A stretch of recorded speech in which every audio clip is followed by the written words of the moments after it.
So, hi po sa lahat. Ako po ay si Teresita Remoto Morales, OFW ng UAE na sa Dubai.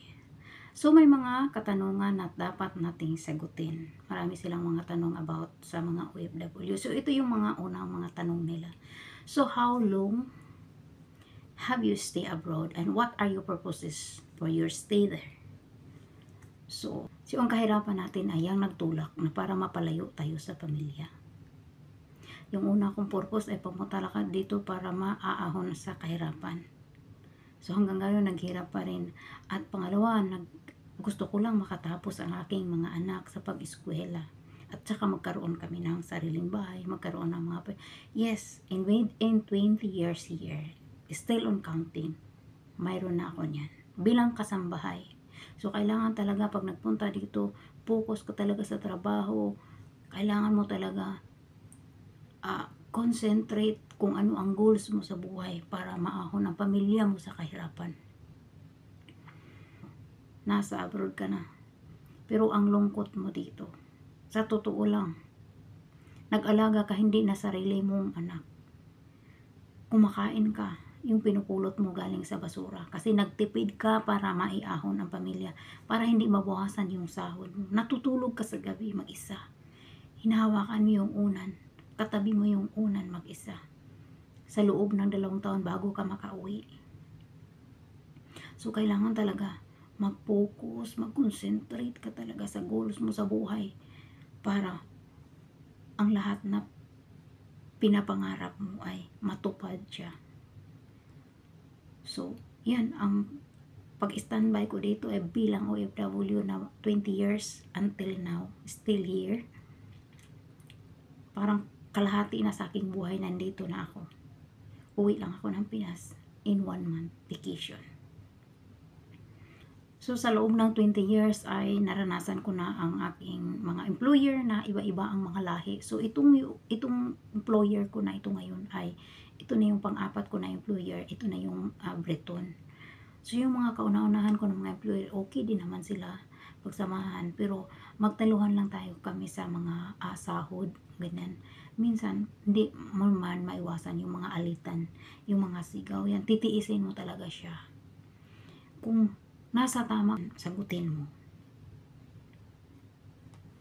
Kung nasa mali ka, siyempre yuko ka na lang. Kaya pag bilang abroad, hindi easy. Pawis, luha, sipon. Mag-abot talaga yan sila. Kaya kailangan talaga, habaan mo ang pasensya pag nandito ka sa abroad. Kasi ang hinahanap mo, yung goal sa buhay, na makapagtapos ang mga anak, makapag-aaral. So, sa awa ng Diyos, nakatapos na yung mga anak ko sa pag-aaral. So, mayroon na akong konting properties.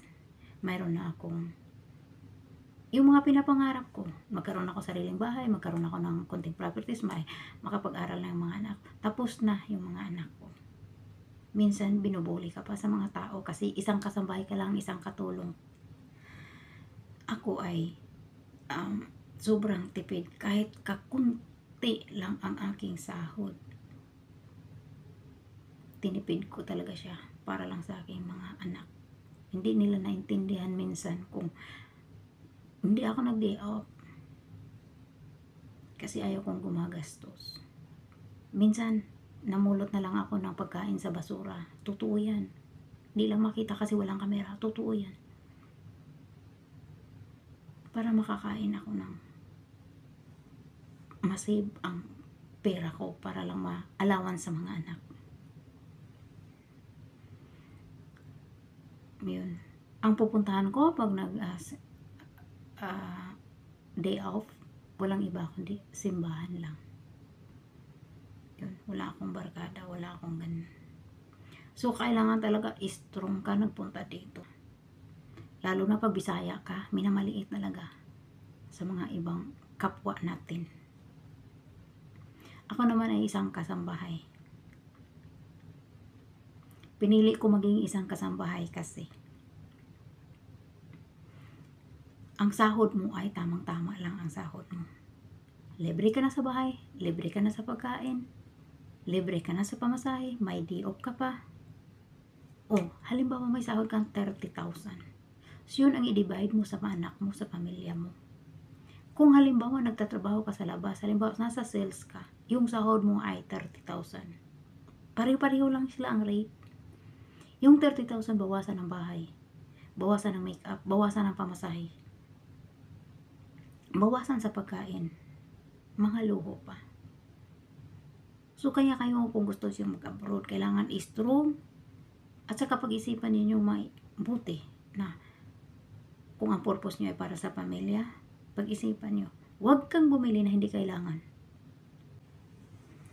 So, ito yung pangalawang tanong. What were your most unforgettable experience there? So, yung mga hindi ko nakalimutan na mga moments dito guys na pinaka-worst sa aking buhay. Yung pagbintangan ka sa amo na hindi mo ginawa. Pinagbintangan ako sa amo ko na nagnakaw ako ng alahas. Tinapon lang niya sa basurahan. Malay ko ba kung kunwari lang yun. Kasi kasambahay ka, diba? Tinapon mo, pinulot ko din. After 3 months, nilagay ko dun sa drawer ko. So, after 3 months, naghanap siya. Akala ko ba wala na yun? Naghanap siya kung nasaan na yun. Inutusan niya ako. Hanapin mo doon sa car. Sigaw ang pag-utos niya. Hindi ko alam kung may galit siya sa akin. Pero galit talaga siya. Pag nag-utos siya, galit. Araw-araw nagagalit. Hindi ko alam kasi wala on my own. Wala akong wala akong kasalanan na nagawa. Sa feeling ko lang, wala akong kasalanan na nagawa. Within 3 months. Kasi napulot ko yung November. Tapos, nag-inquire sa akin mga February na, in the last. So, bandang huli, pumunta sila sa UK. Tapos, bumalik na, nag-unpack na sa mga gamit nila. Tapos, nilapag niya yung alahas. Parang, binaliwala na lang yun. So, inano niya, nilapag niya dyan sa carpet. Tapos, nakita ko. Tapos na-realize ko, hala, parang ito yung hinahanap siguro niya. Ganun. So, tumakbo ako, papunta ako sa kwarto ko, tiningnan ko sa drawer, wala na dito. So, after one week, in-inquire ko muna yung sister ko, yung anak ko, tiningnan ko muna doon sa accommodation nila, baka nadala ko doon, wala. So, after 2 days, ano na siya, galit, sobrang galit. Linis ako sa bathroom. Tapos nagtapon na naman siya ng ibang mga fashion, mga kagaya sa tinapon niya yung una, yung sinabay sa ibang mga resibo, yung mga ganyan. Tapos pumasok siya sa sa bathroom. Sabi niya sa akin, natapos ka na ba diyan kasi ako naman mag-shower ganyan. Tapos sabi ko, itapon mo na ba itong mga alahas na ito, yung mga fashion. Sumigaw siya, sumigaw, parang mabasag yung kwarto. Sumigaw din ako. Tapos lumabas kami, doon kami nagsigawan doon sa sa kwarto niya. Tapos passport, pinalayas niya ako agad. Pinalayas. Daming sigaw, grabing sigaw niya. Sinigawan ko din siya kasi malinis ako eh. I'm not say sorry because I am not wrong. I'm not guilt. Then, pumasok ako dito sa kwarto. Iniimpake ko yung mga gamit ko. After 1 hour, sumunod siya sa akin. Tumawa siya na habang hinahag niya ako, tumatawa siya. Sabi niya, maraming mga taong walang kinakain. How you can go now in Philippines? The airport is closed. They don't have airplane because at the time, pandemic. 5 taon pa ako dito sa bahay nila at that time. So, grabing sigaw. Binigyan ako niyang pamasahe para daw sa taxi. Pero umiyak ako kasi sa loob ng 5 taon, yun ang paniwala mo sa akin. So, ayun na. Stay muna ako dito sa bahay hanggang maghapon. Tapos, 2 beses sa pumasok. Nagsusorry na naman siya. Tapos, binulong ko sa kanya habang naghahag siya. May sipon pa dito sa niya. Sinabi ko sa kanya, I am not a thief. So, kailangan talaga pag nandito tayo sa abroad, ay kailangan talaga strong. Kung wala kang ginagawang masama, sagutin mo talaga sila. Kasi nag-insist siya na ninakaw ko, kinuha ko yun sa bag niya. Pero although basag at saka sira na yun, bracelet yun na maliit. Sinisigawan ako na ninakaw mo yun. Mas more than pa yun sa sahod mo, ginaganon ako. Tapos inigawan ko din siya. Sinabi ko naman sa kanya na punta ako dito para sa pamilya ko. Pinaglaban ko talaga ang pamilya ko na punta ako dito. If I am bring there in the jail, what happened to my family? Sigaw siya. Bakit mo ako sinisigawan? Amo mo ako. Yes, you are amo but you are wrong. Ginaganon ko talaga siya. So, hanggang ngayon guys, naging close kami. Naging 11 years ako sa kanila. Nang dahil sa mga experience na yun. Need to be strong and to be honest. So, ito yung pangatlong tanong. How will you describe them? Good or bad? So, parang sunny side up lang siya. Diba? Pag nandito tayo sa ibang bansa, kailangan natin sumunod sa kanilang batas. Para maging good tayo. Dito naman ay talagang good. Kasi kalahati sa aking buhay ay nandito ako. Sa UAE nakatira. So, nagiging good.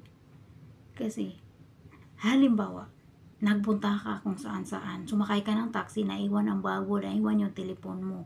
Kung may contact number ka lang doon sa loob ng bag mo or doon sa mga may ID ka doon, i-report yan sa pulis, mabalik yan sa'yo. Umalis ka sa gabi, hating gabi, walang mag-ano sa'yo. Kahit maglakad ka sa street, you are safe. Ganon dito. Yung pagkain dito, napakamura kaysa atin. Diba? Ganon lang. Sumunod ka lang. Sinabi dito, ay bawal magsigarilyo dyan. Sumunod ka lang.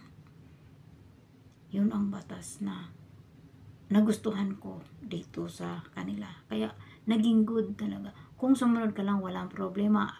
Yung magiging bad, diba? Sabihin mo bad. Kasi sinabi naman dyan, huwag kang magsuot. Kasi nasa Muslim tayo, huwag kang magsuot ng maiksi na mga short. Bakit sinuway mo yung mga batas nila? Kaya yan ang nagiging bad. Ganun lang talaga sila. Gumawa ka lang ng maayos, gumawa ka lang ng kabutihan, walang problema sa buhay mo. Sila, nandyan sila magkakampi sa iyo. Kung matino ka, if you are trust in your work, trust in your employer, kakampihan ka talaga nila. So, tuwing may mga okasyon, may mga appear, may mga, kung ano mga, halimbawa, mga pilahan, yung mga ganyan, kahit kadami pang mga tao, hindi yan nagtutulakan. Respeto talaga dito. May respeto yung mga tao dito. Huwag kang talagang magtapon ng basura kung uminom kayong mga bote-bote dyan. Huwag kang kung saan-saan magtapon yung mga sigarilyo mo. Huwag kang kung saan-saan magtapon. Kaya kailang dito, malinis sila. Kasi sumunod ang mga tao dito sa batas nila. Pati yung mga kapwa natin Pilipino sumunod sa batas nila. Kaya nagiging good. Ang mga Pilipino naman, pagdating sa Pilipinas, bakit hindi natin i-adapt kung ano ang magandang natutunan natin dito sa ibang bansa, lalo na dito sa bansa kung saan ako naroroon, hindi natin i-adapt sa atin. Pagdating doon, itapon na lang kung saan-saan. Kaya yan nagiging bad. So, ito yung pang-apat na tanong. How will you compare the Philippines with the other countries? Siyempre, walang makukompare sa Pilipinas kasi masarap talaga ang buhay sa Pilipinas. Kasi unlimited laughing, stay with your family. Kung saan-saan tayo kasama natin ating pamilya. Yan ang napakasaya kung lahat na okasyon. Nandoon. Kung saan tayo pinapanganak, yan ang masarap. Yun ang pinaka the best sa ating buhay. But ang kita sa atin ay kulang. So, kailangan choose tayo sa ibang country. Kasi dito tayo nagtrabaho. So, kailangan talaga mag-stick tayo sa ibang country. Lalo na ako, kasambahay, within 20 years. So, I choose here in the UAE. Kasi ito ang nakatulong sa aking pamilya. So, ito yung panglima na tanong. Do you want to go back abroad or other countries in the future? Why or why not? So, para sa akin, hindi ko na kailangan magpunta pa sa ibang bansa kasi nandito na ako eh. Hindi ko na kailangan magpunta pa kayo sa Europe country. Kailangan mo talaga ng citizenship nila. No. Pira doon, pira dito. Pareho lang yung corona niyan. Ang importante diyan, magtipid ka lang, makaipon ka lang. Kahit saan kang lupalop sa buong mundo, kung hindi ka talaga disiplinado sa sarili mong pira, walang mangyayari sa buhay mo. I've been here in 20 years. Ang mga pinapangarap ko sa buhay, natupad ko rin. Nakapag-aral ako ng mga anak ko. Nang dahil sa bilang katulong, taga-kuskus lang ako ng kubita. Until now. Kahit binubuli pa ako sa ibang mga tao, I am a proud being a OFW as kasambahay. Bakit kailangan ka pa napunta doon sa iba? Choose nila yan, di ba? Na magpunta ka dito sa Canada, USA, UK, Ireland. Yung mga ganyang bagay, gusto nila yan. Kasi gusto lang nila, mapanood nila ang hitsura doon. Yung anong tradisyon doon. But, ang pera ay nandito lang sa sarili natin. Kung marunong ka lang magdisiplin sa sarili mo, huwag kang bumili kung hindi mo kailangan. Diba? Maliit lang ang sahod ko. Sa totoo lang, maliit lang talaga siya. Pero kaya kong i-manage siya, i-divide ko talaga siya na makaabot pa siya hanggang katapusan. Yun. Karamihan talaga ang nakatupad sa mga pangarap nila ay yung nasa bahay lang. Kasi ang kasambahay ay diyan ka nakapag-ipon. Kung mabait ka lang, huwag ka lang sa amo mo, masunurin ka lang. Pero minsan tapangan mo din para hindi ka lalong apihin nila. Yun, that's why I'm choosing in UAE. Kasi dito ko na dito ko din tapusin. So, hindi ko na kailangan magpunta pa ako sa ibang mga country. Dito na lang ako mag-stay. I love UAE. Kasi kung may tiyaga ka, may nilaga. Yun lang ang kasabihan. Kaya nakagusto ako dito. Kasi